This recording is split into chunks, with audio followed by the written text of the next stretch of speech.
800 g di zucchine che taglio per il lungo in piccole fette con uno spessore non superiore al mezzo centimetro.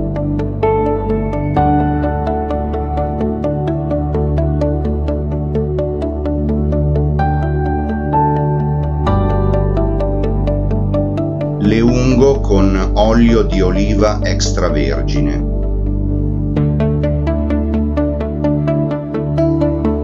Sale quanto basta.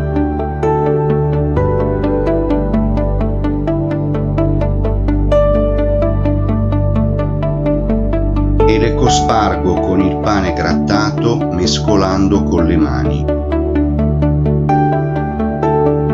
Con 2 coppapasta unti di olio faccio 2 porzioni, iniziando con un primo strato fatto da un cucchiaio di salsa di pomodoro e un cucchiaio di parmigiano reggiano per ogni porzione.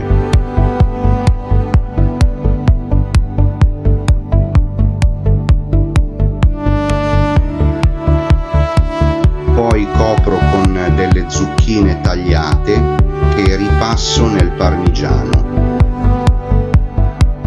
Aggiungo un quarto di mozzarella per ogni porzione. Poi prendo del basilico fresco e lo divido in piccoli pezzi che vado a mettere sopra la mozzarella, completando ancora con della salsa di pomodoro.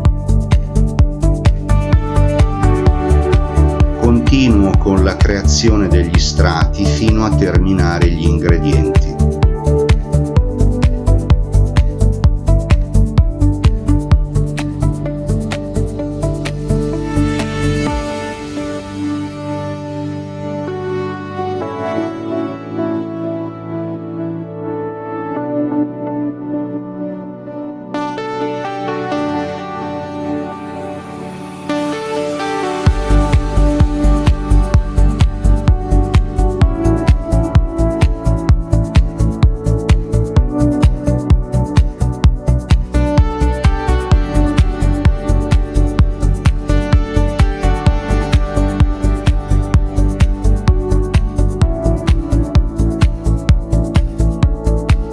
Completo l'ultimo strato con salsa di pomodoro, sale e un filo di extravergine di oliva.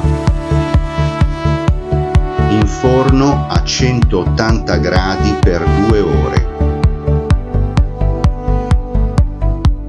Trito circa un cucchiaio di basilico che mescolo insieme a un filo di extravergine di oliva.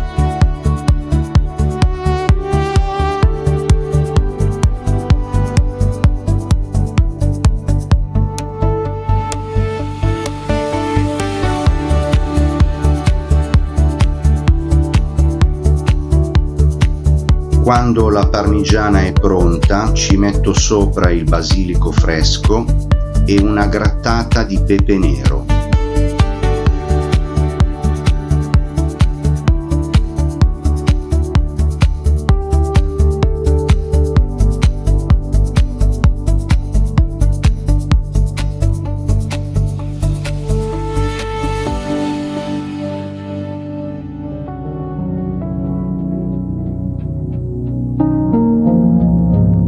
Parmigiana di zucchine, ricetta originale con pomodoro al basilico e fior di latte.